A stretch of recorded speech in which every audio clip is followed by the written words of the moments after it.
দিনকে বুঝতে পেরেছে, মানুষ নামাজি হচ্ছে, দিনদার হচ্ছে, মা বোনেরা পর্দানিসীন হচ্ছে এই মাদ্রাসার উসিলায়।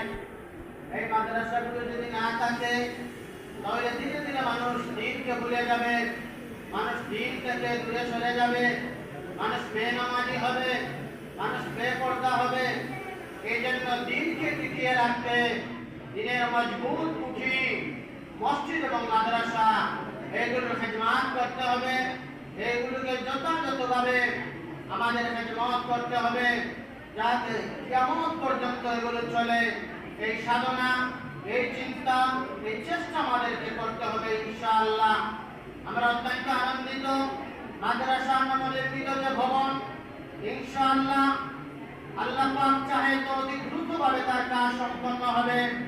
যদি আমাদের মুসলমান ভাই বোনেরা যারা আছেন, বিশেষভাবে প্রবাসী ভাইয়েরা যারা আছেন, তারা যদি স্বতঃস্ফূর্তভাবে একটু খেয়াল রাখেন, একটু মাদ্রাসার প্রতি